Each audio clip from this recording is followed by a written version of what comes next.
Every club. Every day. The Global Sports Podcast Network. Hello and welcome back to the Daily Newcastle. We've been away for a few weeks. Our batteries are recharged. We're ready for the new season. That may be not quite true. But there's a lot going on still, even though it's a close season for us. My name's Iain Mackay. I'm your host tonight. And this welcome back 19 days later from when we closed. I'm joined tonight by Joanne. How are you, Joanne? I'm good. It's good to be doing a pod again. Feels like we've been away for too long, I've got to be honest. I'm hoping I haven't forgotten where all the controls are. But I have wing it as usual, Iain. Today's podcast, Transfer Tittle Tattle. Because I like that. Unusually for a summer when it is really dead at the start of June, the transfer window has opened and then closed and now reopened. And certain clubs have made some very quick moves to make transfers because they need players to be joining their team for the Club World Cup, which has started. Mm-hmm.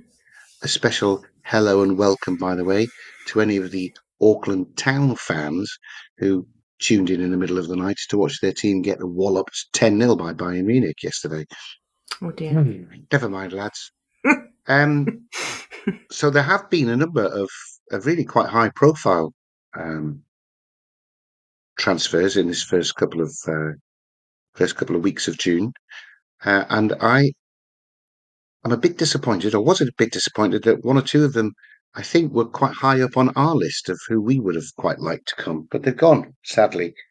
The ones I would like to mention first and foremost, Matheus Cunha from Wolverhampton Wanderers, who has been officially announced now as having joined perennial relegation strugglers Manchester United. Shouldn't really call them that, should I? And you can. Bryan Mbeumo, who was on our list for about 15 minutes, and then suddenly he's on his way to Manchester United. Or is he? Mm-hmm. How did you feel about seeing those two things unfold in that first week, Joanne? What about Cunha?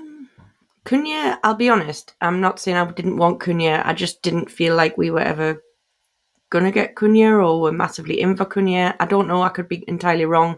However, it was a very quick deal, wasn't it, to Man U? So maybe that was just, he wasn't even considering anyone else. Who knows?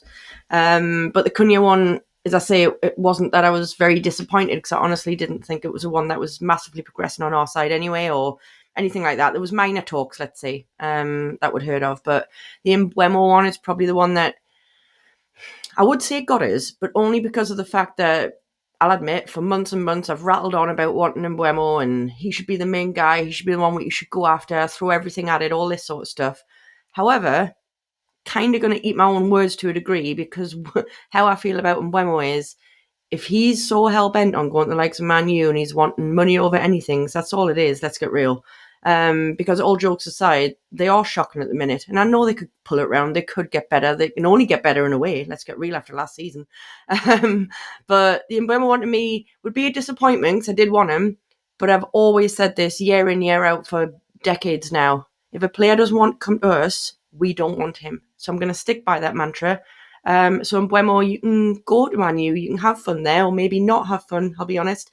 However, on the Mbeumo note, please, God, let Thomas Frank at Spurs hijack that deal and take him to Spurs, because how funny would that be? It would be hilarious. I mean, I was quite disappointed. I'm quite disappointed about Mbeumo disappearing so quickly, although he hasn't officially disappeared anywhere yet, which is why I think maybe he just made unrealistic wage demands to mean nobody would say yes straight away, because Thomas Frank going to Tottenham must have been in the wind for weeks beforehand, and he's just waiting to see whether he can go and play for his mentor. Thomas Frank is the guy who's taken him from nowhere and converted him into a fantastic Premier League player. So if that's the case, then he was never going to come to Newcastle. He was always waiting for where Thomas Frank would go. And at least it's not Newcastle with any egg on their face. It's going to be Manchester United who look a little bit dim because they said yes to his 250,000 a week wage demands, didn't they? It's nuts, that man. I know he's good, but come on. Yeah. I don't know. Well, Kev would have been thrilled to bits because Kev has always championed Anthony Alanga as who he wants to play down the right. We'll come on to who we think we're going for in part two, so I'll leave that one there. But there certainly are a number of right wingers who would fit the bill for us to strengthen that side. What about Rory Delap? We're looking for an understudy who's going to get 20 or 30 starts next year. An understudy to Isaac. And Delap, for me, would have really fitted the bill. Yeah, And he came to Newcastle and had a chat, apparently. But apparently. again, I think he thinks he's going to be the main man in Chelsea, number 9. He Yeah, will just be as no doubt he'll do some good stuff, but I think yeah, there's too much pressure on that team. yeah. That team's number 9 for him to just step straight in and carry it all himself. I think he needs a year or two with a bigger team where he's I learning from absolutely some agree. seasoned pros. Yeah. So we I don't care think about Delap then. it's not a case I don't care about him, but I wasn't overly sad to hear he was going because again, it was such a kind of quick deal done to Chelsea that it was almost like, was he genuinely considering us, or did he have that chat with us, realise that he's not going to be the number one striker, which he claims, or sorry, should I say, the media claim he's demanding to be? And as soon as you put stuff like that out, he's never going to be number one for us. All right, we've got a heck of a lot going on this season. We've got obviously the Cups, we've got Champions League, we've got a lot more action than we did last season. So he would have got a lot more starts, potentially. Depends how Hell wants to kind of rotate things. But maybe we've told him exactly how we would use him. And as such, he wasn't interested. But you're right, he's going to go to Chelsea, assuming that he's going to get a lot more starts. That squad's huge, man. Like, what makes him think that he's going to be necessarily the immediate start number 9? I could be wrong. Maybe he is. But yeah, I think, again, it was a deal that I couldn't be too sad about because it happened so quickly that it was just like, oh, well, like, it was almost like, well, he was never coming to Yeah, us type of attitude. Yeah, that's it. Honestly, out of those 3 that we've talked about, and Buemo was the only one that I was slightly bothered about, but it's only because I've rattled on for months about wanting him. That's the main thing behind yeah. that. The I think a better fit for Chelsea if what they want is somebody to take over Nicholas Jackson's number 9 shirt and be the main man. And I hate saying this because again we're going to come on to this guy in part 2. A better fit for them to do that is João Pedro. Yeah. And Delap could learn a lot from João Pedro, who's just that little bit older, that little bit more experienced. 5 years, I think it is, in the Premier League he's got now. Mm-hmm. A bit of time with Watford. I'm not sure if he had a season in the in the Championship as well. But yeah, so I think João Pedro is a much better fit for them than Delap is. But whoever got Delap was going to get a bargain, weren't they, because of that Yeah. release clause. So you can't Oh, blame it's a good anybody for deal. grabbing him. Mm-hmm. Um, Chelsea, of course, had to move quickly because I think they're taking him to the Club World Cup. A team not going to the Club World Cup, though, have smashed the UK transfer record. Uh, do you know much about Florian Wirtz? Because I'll be honest, I don't know tons about him. Is he that good? Is he 116 million good? I was surprised at the fee. I do think he's a good player from what I know him. Well, he's a great player. He's a great player. But I've got to be honest, I was a bit surprised at the fee. But our fees in general are just absolutely ridiculous at the minute. Like some of the ones that are flying about, everything just seems to be so high. As I say, we've got like the Premier League proven players, which are ridiculous. Or if they're English, slap an extra 10, 20, 30 million on some of them. You know what I mean? But maybe Verts is going to be an unreal signing who's, I don't know, it's one of them. I do think he's a great player, so I'm not going to say anything against that. But yeah, I was surprised at the kind of height of that one. One of the impressions I get from the sort of prices being quoted for who we are going for is that Mm. we are not really, we're not a million miles off in slapping 150 million quid down on Yeah, Alec Isak. I 100%. mean, that fits with what everybody else is spending, I think. Mm-hmm. I mean, well, we talked about this during the seasons. This is before anyone started spending this kind of crazy money or slapping prices on other players. we said during the season if we were going to sell him, we'd expect about 150 million for him. And I really don't think that's unreasonable. People could call us deluded or whatever, but I don't think many people would. Because I've heard a lot of players, like even ex-players or anything outside of our team, outside the area, whatever you call it, who agree. And they say if he really is the best striker in the world, best striker in Europe, whatever you want to call it at the minute, why not slap that level of kind of price tag on him? Absolutely. I mean, don't get us wrong, I don't want us to sell him, but imagine if someone comes along and offers 150. We're going to take it, right? Well, would we? We don't have to. That's an interesting. I know we don't have point. to, Ian, but Let's that's hope a we're lot. not. Let's hope you know we're what I mean? not That's a tested lot of money this summer. Let's hope we're not tested No. this summer. I mean, in reality, in a world where you have to learn how to trade, I don't think if Alex Isak has another season where he starts 34 out of 38 Premier League teams and he scores another 25 goals, I don't think he's going to be worth any more than 150 million. He could only have a disappointing season and knock his value down, in my book. So True. maybe it is the right time to sell him where he's maxed out. But that's not a suggestion, Eddie. Don't listen to me. Please hang on to Alex Isak. We'll pause there. We'll pause there and hear from lovely Ken, who, by the way, I heard isn't very well at the moment. Oh. And he's got a bit of a battle to do. So, Ken, if you're listening, mate, get well soon from all of us here at Daily Absolutely. Newcastle. And here's yourself to listen to with your lovely Bioniq advert. Your body is unique. And Global Sports Podcast Network has partnered with Bioniq, the world's most personalised supplements. Bioniq provide 100% tailor-made supplements designed to deliver precisely what your body needs at exactly the right levels to optimise your health. No guessing. So click the link in the show notes. Use the code GSPN2025 for 40% off your first month's subscription. Bioniq. Don't settle for off-the-shelf solutions made for just anybody. Get what's right for you right now. I'm just laughing, Joanne, because by the end of last season, when we were into our 150th pod, Michael and I, we were all doing the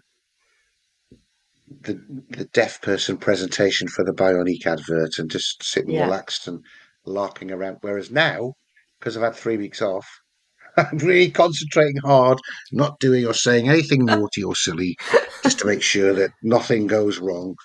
Excellent. Aww. Anyway, we're back. Part 2. Who are we going for then? One or two seem a little bit further advanced, but I think we're going to have a continuing theme here of how expensive everybody seems.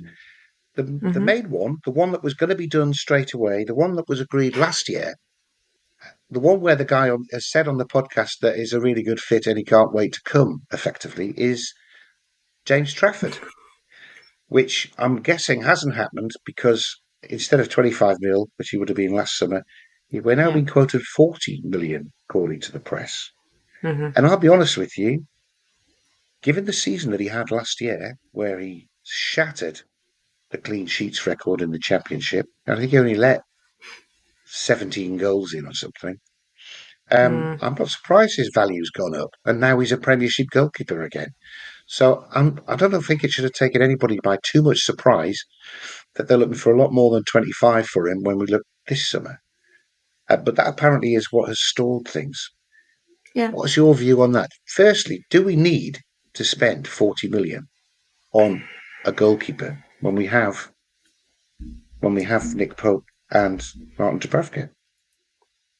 That's my concern. I've got to be honest, because I know what you're saying about his records last season, but it was in the Championship. And I'm not saying it's an easy league. It's not an easy league at all. It's a very strangely tough league, I'll be honest. But it wasn't in the Premier League at the same time. So there is that kind of quality, obviously, difference between the two leagues. Now, 40 million on a keeper that potentially isn't going to be the number one, because there's obviously massive talk that he's still going to be understudy to Pope. So it is a lot of money on a keeper that's going to be sitting second fiddle still, which rightly so, to a degree. You know, he's still young. He's still got a lot to learn. And he could be amazing for us in the future. So I'm not saying that we shouldn't buy him. But I can kind of understand that maybe our owners, and they've said this before, they're not going to be hardballed in any deal.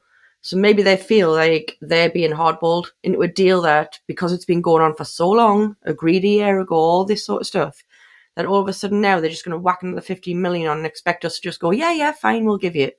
So maybe it's just all massive negotiation and they'll end up somewhere in the middle. Who knows? I think if they had it up to 30, I don't think there would have been much kind of backlash on it. But maybe because there's a massive uplift from 25 to 40, maybe that's the kind of thing. Obviously, again, all speculation, isn't it? But are we after, is it, I'll butcher his name, Kobel or something from Borussia Dortmund? Gregor, is that right? Kobel? I'm definitely saying his name wrong. I don't say anyone's name right, let's get real. You've done too much research, Joanne. I've done too much research. I mean, I'm not going to lie, I know nothing about the keeper.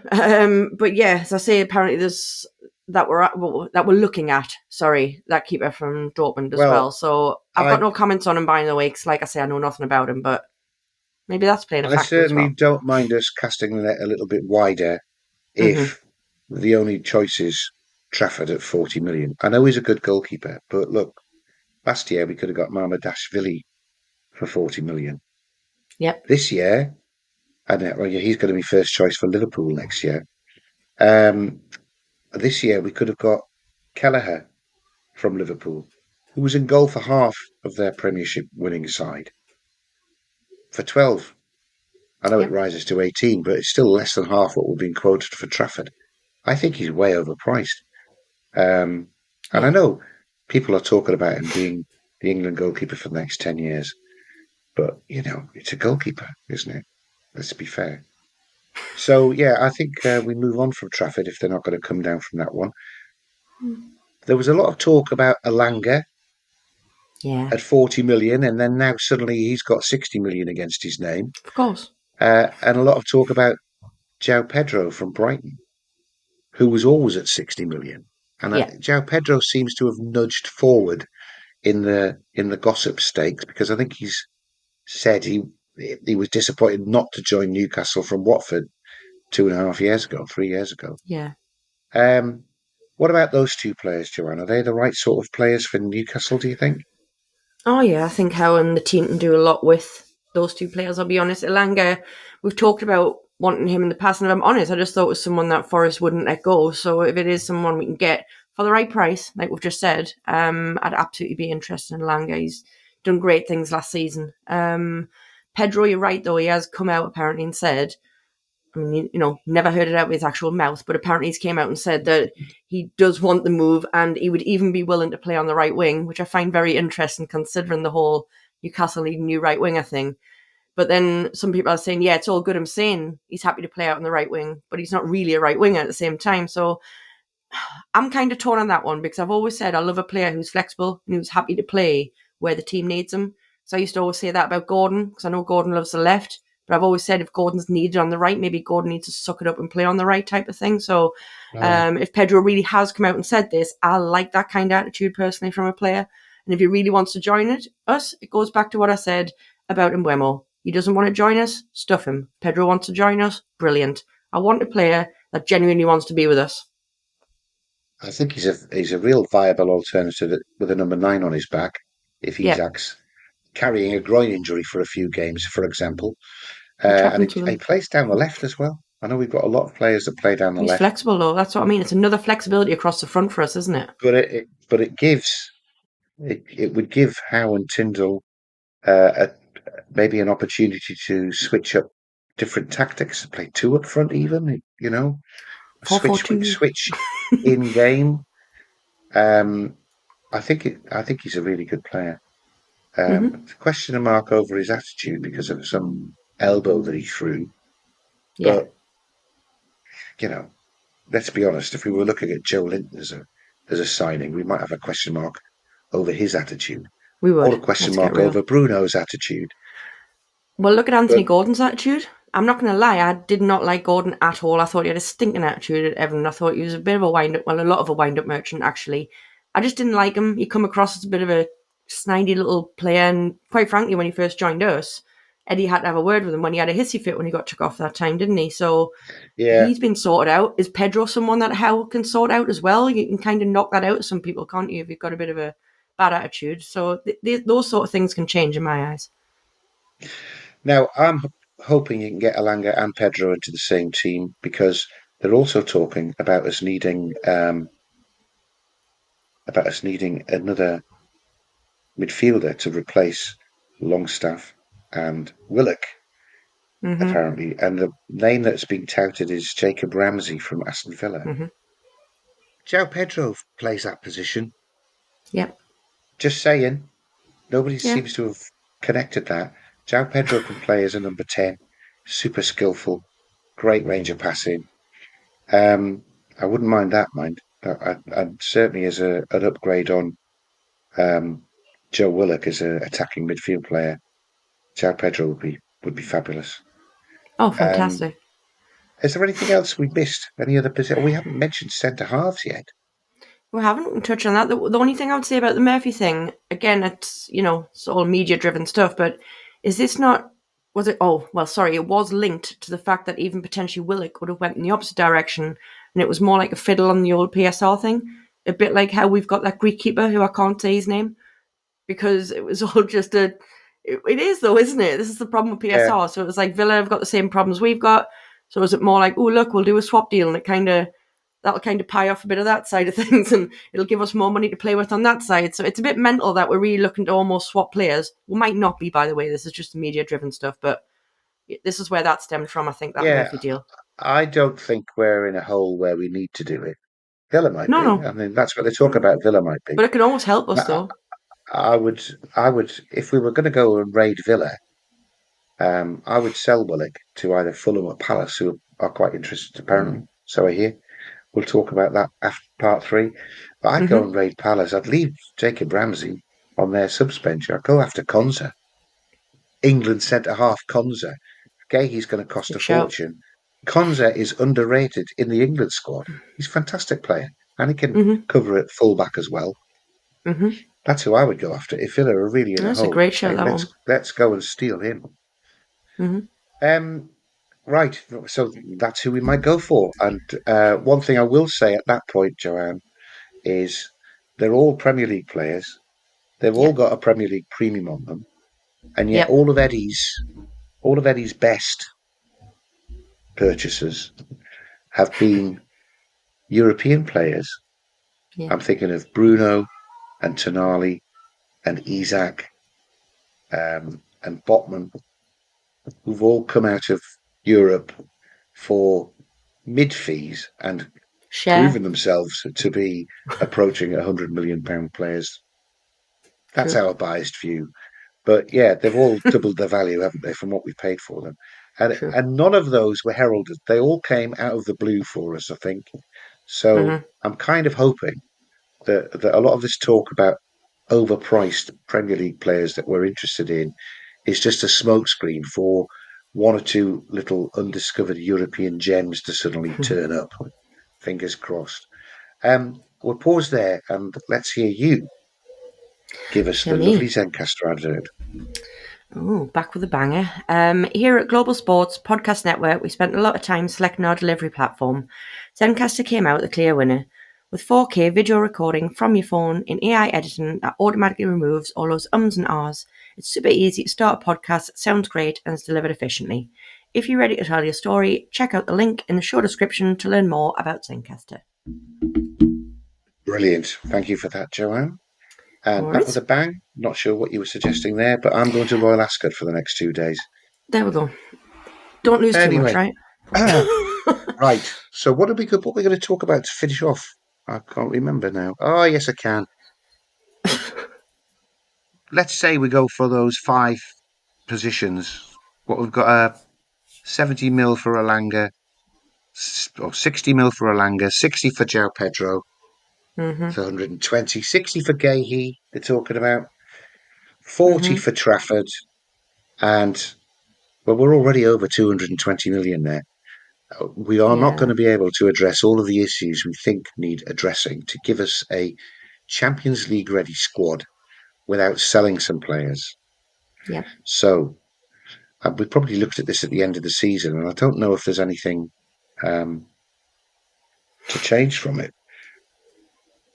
Who are we going to get a fee in from existing squad members without losing one of our stars? Our stars. I mean, well, we've touched on it in today's pod and we've touched on it a million times before. We're not, thankfully, in a position this year where we have to have a mass exodus of players. We're not being forced like we were in the last window, the previous window, whatever, in any big losses, if you know what I mean. So I would hope that it's going to be a position where we can just offload the likes of Longstaff, who I believe is a cert to go anyway, based on a lot of different things that I've heard. Willock, we've talked about Willock leaving many times. I can't see him leaving, I'll be honest, especially if we are looking to kind of fill, whether it is Joe Pedro, whether it is Murphy, who knows, or whether it's someone that we haven't even discovered yet, let's say. And when I say discovered, I mean us, by the way. So I'm sure the club have got other people lined up, because what we'll also have to recognise is what Eddie and the team have done in some windows where all of a sudden someone's come out the blue. You haven't really heard much rumours, and then bang, we've got this amazing signing on the go, sort of thing. So you never know. It could be something where we're having this conversation right now and they've got someone completely different lined up. So that's what I'm waiting for, that sort of thing. I'll be honest. I think just off the past that I'm waiting for this little surprise signing or two that is just another gem that Eddie's kind of picked up, whether it is from the Premier League already or whether it's from abroad. But like you say, a lot of these kind of gems have been from abroad. So, but in terms of letting go, I'm trying to think who else really that is worth anything. I know it sounds awful, but like you can think of many players that we can offload, but really, what are they worth to us? A couple of million here and there is, it's nothing really in the whole world of PSR, is it? So it's almost offloading for the sake of offloading at that point. And really, I'd rather just keep some in terms of depth of squad, because we've talked about it a million times. We're going to need a squad depth massively and importantly for this upcoming season. Yeah, you're right. I mean, I would think that Longstaff and Willock are on a. Willock's further up that list, but Longstaff's going, isn't he? Willock could easily go if we needed to raise it. I think Target should go. Yeah. I think Dubravka will go. Oh God, yeah. Especially if we sign Trafford. Unless you want to wait until Trafford's relegated with Burnley and buy him next year when he's 30 million again. But then he'll be a relegated goalkeeper, so why would you buy him anyway? Yeah. What I'm kind of hoping, by the way, is we don't need to buy all of the players that we've mentioned. I think we've got 2 gems to come into the first team picture every game. I think Lewis Miley should be ahead of Willock, should be ahead of Longstaff, which means that over the course of the season, he's playing every game. He's starting 15 or 20 of the 60 that we'll have to play. So maybe we don't need anything other than a squad midfielder, which could easily come from 1 or 2 of the lads in the under-21s. I'm thinking that, is it Archie Harrison that came from Man City? Alfie Harrison came from Man City. Harrison, yeah. He's got to be tried. But what about the performance of Willa Sula for the Denmark under-21s this week? He scored twice. Came on as a sub and turned the game with an assist and a goal to beat Ukraine. Scored twice last night. I haven't seen the goals yet, but I'm going to dig them out. I mean, that guy's got to be playing.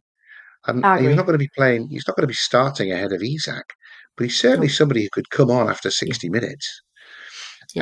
Equally, and we've seen once or twice him being used, Howe's tended to use him as a replacement for Murphy down on the right-hand side because he's got some fantastic tricks. He's big, powerful, super fast, right-footed. Why on earth can't he be turned with another pre-season and more intense coaching into a good squad playing right winger? I think those 2 might save us a fortune. Yeah. In terms of actually buying a ready-made Premier League ready replacement from some of the other teams. Yeah, that's probably it, is it not? It is, to be fair. I mean, you're bang on with Asula, by the way. No, like I said, though, like even when I was mentioning about not getting much, are we going to get much for Target? You know what I mean? We're talking...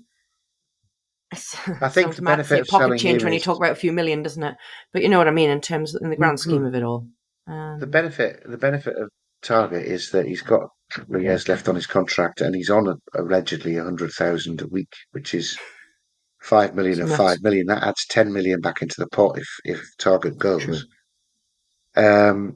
But then you've got to find somebody willing to pay something close to that for him to get his first team football. Nothing to stop him just sitting and collecting his money and training with them, and that's it. Mm-hmm. Anyway, it's all very exciting, and I hope that Kev and Michael and Nicola are listening to us here, because I'm sure they'll have some insights. We'll be told who we've picked that should not be picked, and who we've not mentioned that we should have mentioned, no doubt. Any of you guys out there listening think that we've missed anybody obvious as to who should be sold, as to who should be bought, as to which position we should strengthen, or which position we shouldn't bother trying to strengthen? Please let us know in the comments section. We'll address them at some stage later on in the transfer window. So after that, I think that's probably us ready to go, Joanne. I just leave you by requesting that you like and subscribe to our YouTube video, and click the bell so that you get notified of everything that's uploaded, because I think there's one going out every morning now. We have pledged, have we not?